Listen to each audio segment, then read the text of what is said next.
Place à présent au Zoom du 19h.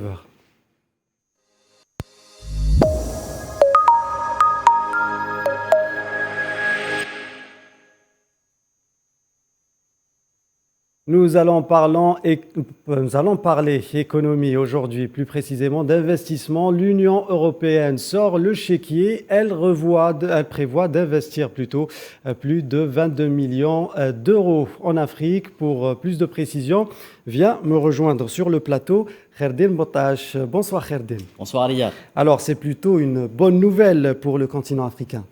Eh bien, ça se bouscule aux portes de l'Afrique, cher Riyad. Les annonces d'investissement se font pléthore. La dernière en date nous arrive directement de Bruxelles.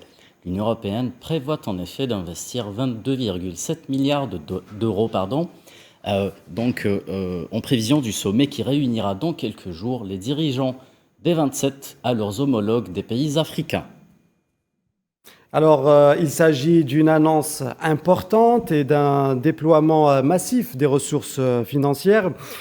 Quels sont les secteurs qui seront ciblés? Alors, les détails de ce plan seront connus les 17 et 18 février prochains à Bruxelles, mais l'on peut d'ores et déjà s'y projeter. Le plan prévoit des investissements de l'ordre de 22,27 milliards d'euros qui toucheront principalement les secteurs du transport, de l'énergie, de la transition numérique, de la santé et de l'éducation. Il prévoit aussi la création de nouveaux passages stratégiques entre Dakar et Abidjan, Libreville, Douala et N'Djamena et enfin Mombasa et Kissingali. Mais à part cela, il prévoit aussi la promotion des TIC à travers l'installation de câbles maritimes.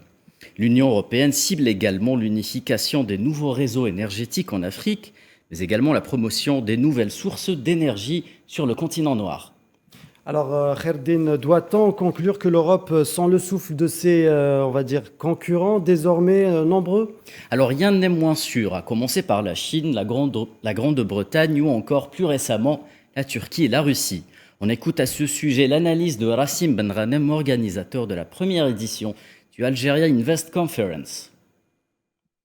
Aujourd'hui, nous avons un territoire qui fait 3 fois la taille de l'Europe, avec une population de plus d'1,2 milliard d'habitants, qui s'ouvre sur un marché libre de 54 pays, et ceci va donner de l'attractivité à tout un continent. Aujourd'hui, les pays aussi vont jouer un rôle d'attractivité individuelle. Aujourd'hui, les grandes puissances vont aller investir dans les pays qui offrent le plus d'avantages et le plus de possibilités de facilitation à l'investissement. Il y a une concurrence qui est importante. On a vu que la Chine a pris de l'avance sur le continent africain comparé à d'autres pays. Il y a l'Union européenne qui se met en avant aujourd'hui en affichant clairement une ambition.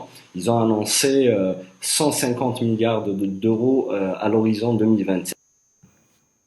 À noter, Riyad, que Bruxelles prépare une enveloppe budgétaire de 150 millions d'euros pour des investissements à l'horizon 2027. Alors l'Europe, ciblant une 60aine de projets, je tiens à le préciser. Très bien, donc l'Europe talonnée, voire devancée par la Chine. Et quelle est la forme de coopération privilégiée par la Chine, justement? Eh bien, elle n'est pas très différente de la stratégie adoptée par l'Europe. La Chine, à travers son incontournable initiative de la route de la soie, prévoit à son tour une injection massive de capitaux. 60 milliards de dollars seront mis sur la table au cours des 3 prochaines années. Les secteurs prioritaires sont plutôt classiques. On a les infrastructures, l'énergie, les mines, mais aussi les nouvelles technologies de l'information à travers le déploiement de la 5G. Alors Kherdin, comment accueille-t-on toutes ces annonces du côté africain? Pour le moment, les Africains ne jubilent pas à l'annonce de ces chiffres astronomiques et préfèrent s'en tenir à la réalité de la coopération économique avec leurs différents partenaires sur le terrain. On écoute à ce titre l'analyse de Julio Moupeba, conseiller en investissement sénégalais. Les Africains sont peu dupes. L'expérience a pu leur faire apprendre certaines choses.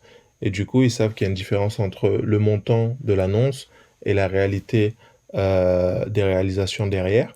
Toutefois, il y a, selon les acteurs, plus on monte potentiellement dans les hiérarchies, une volonté de voir ce qui sera réellement fait. Mais en tout cas, sur les Africains en eux-mêmes, la masse, il y a ce côté-là non dupe, Mais pour autant, n'ayant pas d'autres possibilités, n'ayant pas d'autres choix, on essaye de savoir qui pourrait être l'acteur qui penserait le plus à nous, Africains, parmi les prétendants. Voilà, merci Kherdine pour toutes ces explications et cet éclairage concernant l'investissement en Afrique.